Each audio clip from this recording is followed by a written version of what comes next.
Welcome back to my study channel. Friends, हमारा आज का टॉपिक है practice set for JK SSB panchayat accounts assistant. Friends, if you are preparing for the same then this topic is for your preparation only. So without wasting time let's start. Earlier we have done 21 questions. जो 23 number question था वो भी मैं एक बार बोल देता हूँ friends. ये था हमारा mechanical devices that make up computer are called।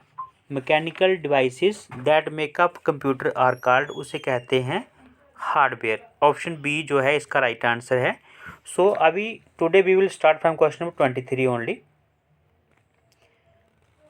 Question number 23 is personal computers are also called. क्या कहते हैं उसको?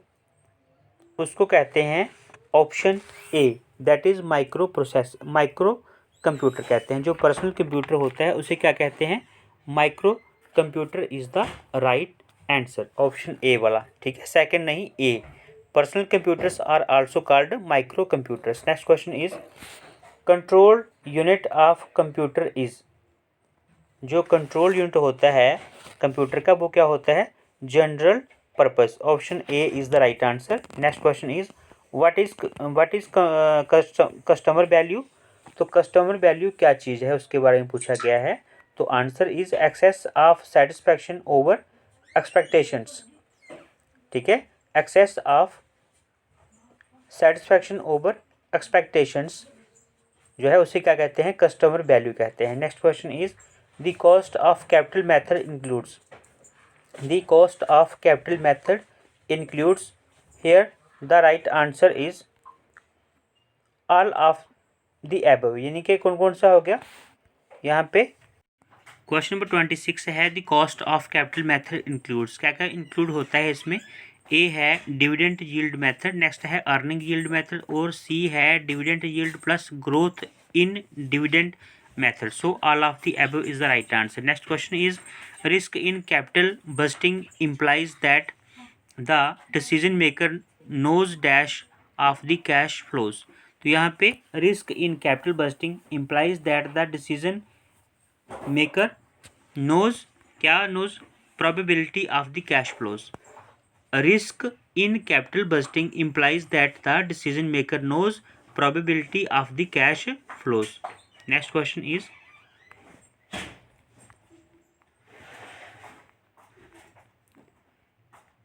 Cost of capital is helpful in cooperative analysis of various. अभी क्या होता है यहाँ पे पूछा गया है कि cost of capital is helpful in cooperative analysis of various. Answer is source of finance. ठीक है, सोर्स ऑफ फाइनेंस। तो cost of capital is helpful in cooperative analysis of various source of finance, option A is the right answer. Next question is the overall capitalisation rate and the cost of debit remains constant for all degrees of financial leverage is advocated by। देखो यहाँ पे लिखा है the overall capitalisation rate and the cost of debit remains constant for all degrees of financial leverage is advocated by. किसने इस चीज़ को advocate किया है?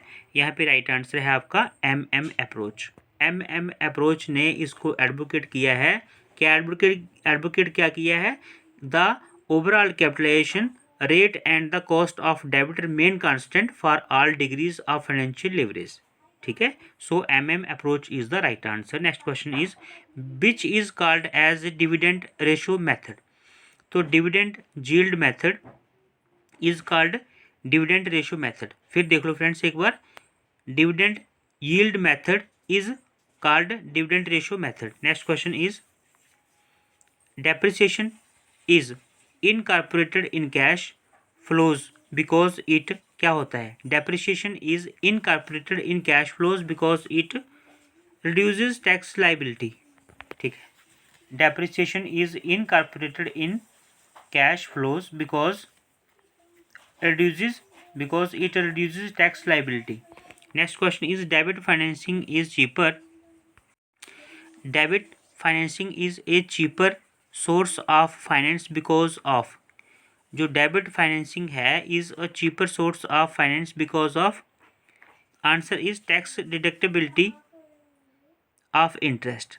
Because of tax deductibility of interest, ये इसका राइट आंसर है। क्वेश्चन मोस्ट इंपॉर्टेंट है। डेब्ट financing is a cheaper source of finance because of tax deductibility of interest. Next question is capital gearing ratio indicates the relationship between assets and capital. Capital gearing ratio indicates the relationship between assets and capital. सो यहाँ पे जो ये first वाला option है ये गलत है। Capital gearing जो होती है, capital gearing ratio indicates the relationship between equity share holders fund and long term borrowed funds.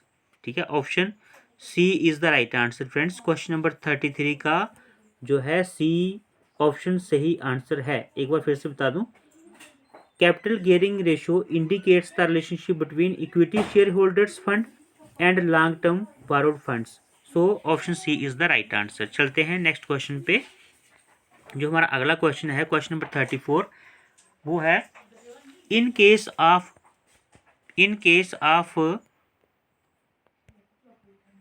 So friends, यहाँ पे जो क्वेश्चन नंबर 34 है, यहाँ पे लिखा है इन केस द FI जो NN है, ये वहाँ पे टाइपिंग एरर है friends.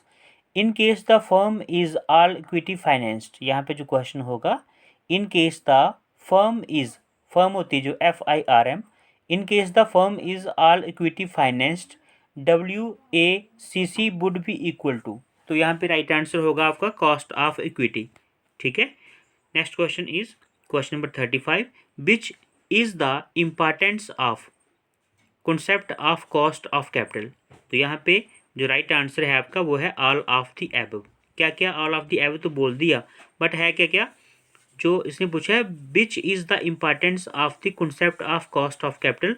A is helpful in comparative analysis of various sources of finance. Next है helpful in capital structure decisions. C है helpful in capital budgeting process.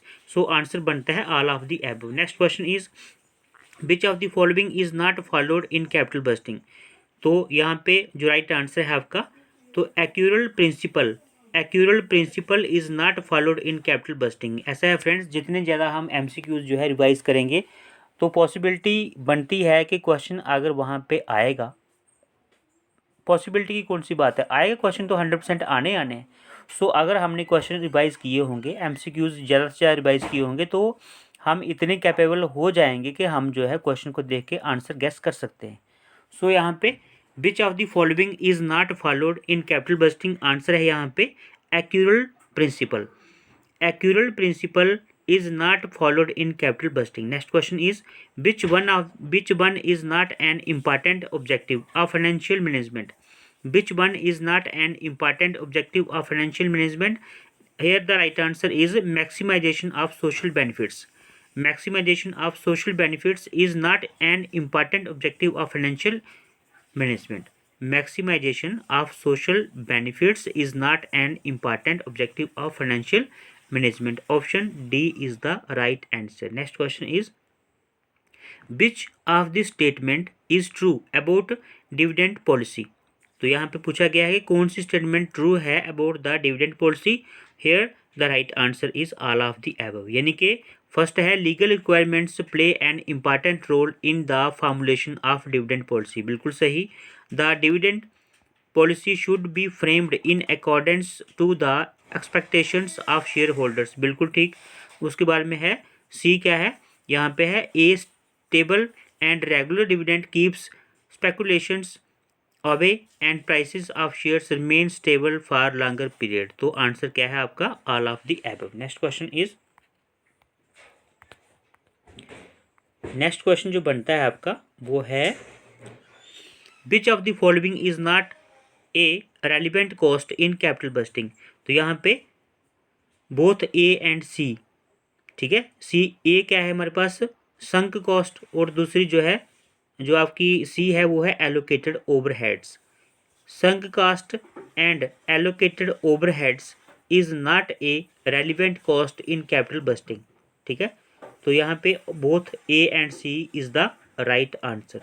Sunk cost and allocated overheads is, यहाँ पे is तो नहीं होगा, are not a relevant cost in capital budgeting, ठीक है, तो यहाँ पे बोथ ए एंड सी लिख दिया, तो आपका जो राइट आंसर डी हो गया। Next question is the basic objective of financial management is, the basic objective of financial management is, तो आंसर है maximisation of share holders wealth.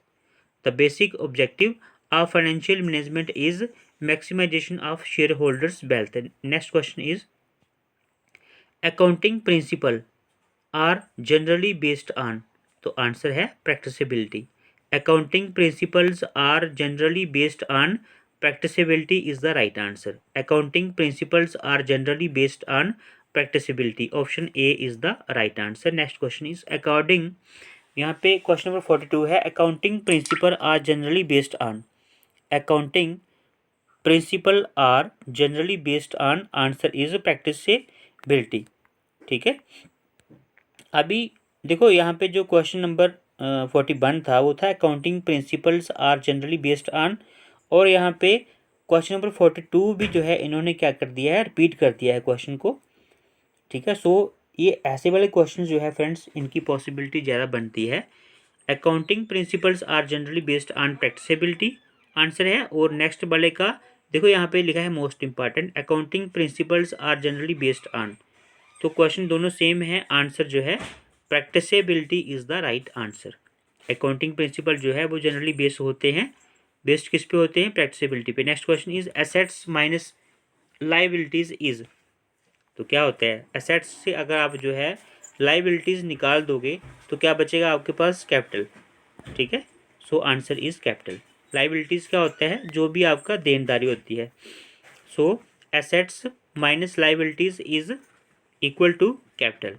Next question is the accounting equation is, क्या होती है accounting equation, option B is the right answer, that is assets is equal to liabilities plus capital. जो assets होते हैं वो होते हैं लाइबिलिटीज प्लस कैपिटल।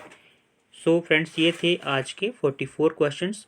सो इसके जो है 6 क्वेश्चंस अभी रिमेनिंग हैं, तो ये करेंगे हम नेक्स्ट वीडियो में। तब तक के लिए बाय बाय, टेक केयर।